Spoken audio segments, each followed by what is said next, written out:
इस वक्त एक अहम खबर और है। तालिबान राज में कत्लेआम की एक सनसनीखेज तस्वीर हमारे सामने आई है। तालिबानी आतंकी ने अफगानिस्तान के नागरिक को सरेआम गोली मार दी। काबुल एयरपोर्ट की दीवार फांदते वक्त गोली मार दी गई। ये तस्वीरें देखिए, ये बयां कर रही है कि इस वक्त तालिबान किस तरह का सलूक अफगानिस्तान के आम नागरिकों के साथ कर रहा है, क्योंकि लोग मजबूर हैं, डरे हुए हैं। तालिबान राज स्थापित होने के बाद खौफ पसरा हुआ है लोगों के जहन में, इसलिए अफगानिस्तान छोड़ने की कोशिश कर रहे हैं। और उस आपाधापी में एयरपोर्ट की दीवार लांघने की कोशिश कई लोगों ने की। दूसरी तरफ तालिबानी आतंकी मौजूद थे, उन्होंने फायर कर दिया, गोली चला दी। ये तस्वीरें सीधे तौर पर बयां कर रही हैं कि आने वाले वक्त में अफगानिस्तान में किस तरह का शासन स्थापित होगा और किस तरह से अफगानिस्तान को चलाएगा तालिबान।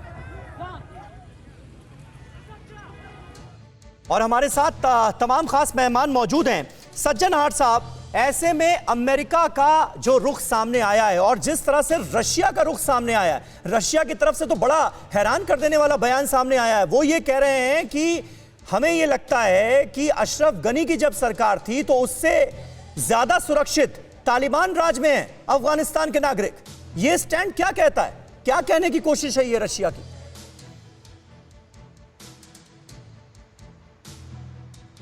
सज्जनार साहब, आपका ऑडियो लगता है म्यूट हो गया है, वो अनम्यूट कर दीजिए। सॉरी समीर, माफ करिएगा, वो म्यूट हो गया था। जी, मैं ये कह रहा था, जो रूस के जो चीफ नेगोशिएटर हैं जमीर काबुलोव, हाँ? वो तो बहुत सालों से 2010 से वो तालिबान के हक में हैं, जो तालिबान से बात करनी चाहिए, तालिबान को एक ये इन्वॉल्व करना चाहिए। तो इसीलिए ये तो उनके लिए हम बता रहे थे, जो पाकिस्तान के लिए एक विक्ट्री मोमेंट है, चीन के लिए एक विक्ट्री मोमेंट है, तो रूस के लिए भी एक विक्ट्री मोमेंट है। क्योंकि उनके लिए देखिए क्या है, एक तो अमेरिका वहां से निकल गया है अफगानिस्तान से, अमेरिका को बड़ी मुंह की खानी पड़ी है। अमेरिका का जो क्रेडिबिलिटी है, जो उसका प्रोफाइल है, स्टेचर है, प्रेस्टीज है दुनिया में, वो बहुत कम हुआ है। तो ये भी चीन और रूस के लिए बड़ी अच्छी बात है। परंतु वो तालिबान के साथ काम करने के लिए राजी हैं। उन्होंने कहा है, बातचीत उनकी हो रही है। आपको याद होगा, जब यहां पर हार्ट ऑफ एशिया का एक कॉन्फ्रेंस हुआ था अमृतसर में 4 साल पहले, तो तब भी जमीर काबुलोव थे और उन्होंने कहा था पाकिस्तान के ऊपर ये आतंकवाद को लेकर ऐसी उंगली नहीं उठानी चाहिए, क्योंकि ये तालिबान तो ये ठीक उसके लिए कर रहे हैं। तो ये जो तीनों देश हैं, मेरे विचार से ये बिल्कुल तालिबान के साथ काम करेंगे। जो हम बात कर रहे थे, जो कौन इनको मान्यता देगा, कौन इनको रिकॉग्नाइज करेगा, कौन लेजिटिमेसी देगा, तो ये सब देश तो उनको करेंगे ही। तो इसी से तालिबान का जो बेस है वो मेरे विचार से आगे जाते हुए बड़ा अच्छा बनेगा।